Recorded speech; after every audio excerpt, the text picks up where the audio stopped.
Bob Leonard of Indiana, quarterback of the champions of the Big Ten, a team man, a clutch performer, and a great outside marksman. Leonard is a star in the great Hoosier tradition. Well, filmmaker Ted Green is back with another documentary on a Pacers legend. You may remember his piece on Roger Brown. This time it's old Slick Leonard, entitled Bobby Slick Leonard, Heart of a Hoosier. It premieres Tuesday night at Bankers Life Fieldhouse, and Ted Green joins us tonight on Sunday Sports Extra. First time meeting you. Thanks. Great pleasure. Big fan of what you did with the Roger Brown piece. I really appreciate it. And so I'm only imagining that as many accolades as you got for the Roger Brown piece, you're not thinking, how can I do something even better with Slick Leonard?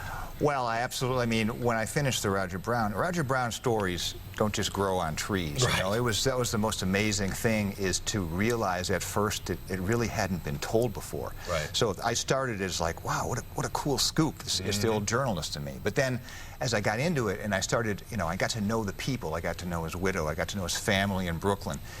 It really became more of a cause for me to try to get his story out there, you know, what he underwent. And the fact that it ended up with Roger getting into the Hall of Fame, which we certainly didn't count on, but man, that was really something. A great story, and obviously Slick's going to be in the Hall of Fame here in a couple weeks. So did telling the Roger Brown story lead you into finding out more about Slick Leonard, or what? It did. Actually, my last 3 documentaries, Naptown to Super City, John Wooden, and Roger Brown, Slick was in all 3 of those. And really what I got to see is, you know, I think that beloved is a vastly overused term in sports. But at the same time, I think that Bob Leonard absolutely qualifies. I mean, you see it. In fact, more so, I would say more so than any sports figure I've come across in my 25 years in the business. And so really what this documentary was about, more than anything, was just trying to figure out why. Why is this guy so loved? He touched so many people, and so many people touched his life as well. And you get into that from his days in Terre Haute, growing up. We hear from the likes of Larry Bird, Jerry West, Elgin Baylor, Reggie Miller, Sam Jones, Bob Nedelicki, Mel Daniels, Tommy John, and many more. But early on in his life, he needed help. He did need help. He was sort of the poster child of the Great Depression. He was born in 1932 in a very rough part of Terre Haute.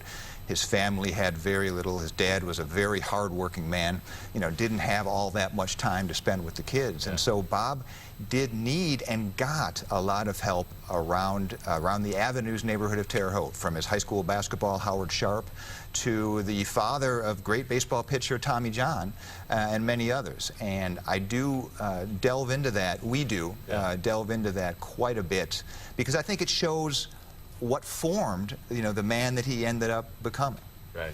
What was the most difficult part, maybe, in putting this piece together? Well, editing it down? Well, editing it down, I mean... Is there a director's cut? You know what? There probably should be. There probably shouldn't be a director's cut, because it would be, you know, 20 hours long. I mean, I interviewed 30...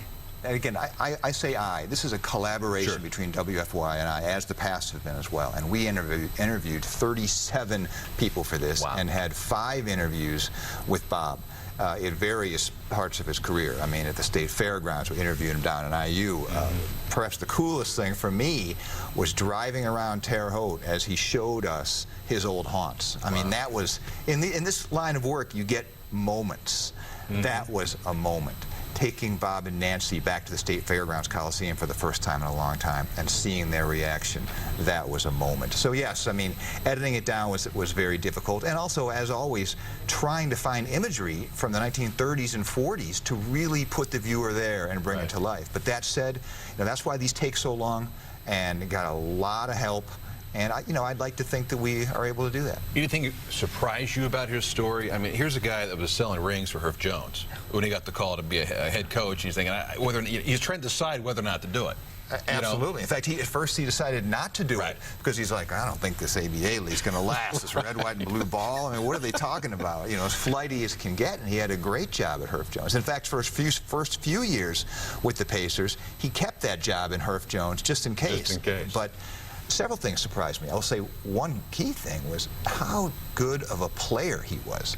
I mean, you know, you look at the stats from a long time ago, and you hear, okay, he averaged 16 points at IU, and Don Schlund averaged 28. But then you talk to people who played with them and against them and covered them, and then we found so much footage, thanks to IU, that we were able to digitize and look at. Right. Bob Leonard was the key to that team, without question. You know, and that was, and then in the pros as well. I mean, you know, this is a guy, he covered Bob Cousy, he covered Oscar Robertson, he played with West and Baylor. Yeah. You know, in a tour for the against the college all-stars against the Harlem Globetrotters, he played against one of the great figures in basketball the state's ever produced, a guy named Willie Gardner out of Crispus Attucks. And that was the other thing that really struck me, is how deep his roots go in the history of the game. I mean, he has stories about sneaking into the Indiana State Not gym. just Indiana. Not just Indiana, but everywhere. There's a generation, too, I think, now that may or may not remember the fact that the Pacers, as we know them now, probably wouldn't have existed if it wasn't for Slick Leonard. Oh, I think that's very true. I mean, the owners, Nancy, his wife, obviously. And Nancy as well. The owners come out and say, you know, if they hadn't reached the second round of the playoffs in those first couple years, it's very likely that they, like so many other ABA teams, would have collapsed. Yeah. And instead, they thrived. They won championships. They, you know, Bob comes in during that second season. He leads them into the finals, and then they win three. They win 3 of the next 4 finals. Yeah. Tickets soared. Without the Pacers, the ABA likely would have folded. So that just, you can really look at the impact Bob had. Well, take it to the auction, too. I mean, this team is ready to go. Yeah, right. I mean, this team is ready to go. 1977, the telethon, and that was largely Nancy Leonard's doing. I mean, that was, it looks so, you know, folksy, it looks kind of hokey now, but it was very real. The Pacers were ready. Could you imagine something like that happening today, a telethon to save a professional basketball team or NFL team or whatever, you know? I mean, yeah, you look then and now, and it's out of this world. And you also look at the salaries then and now. Yeah, and they did it for the love of it, and man, it showed. It showed on the court that they played for the love of the game.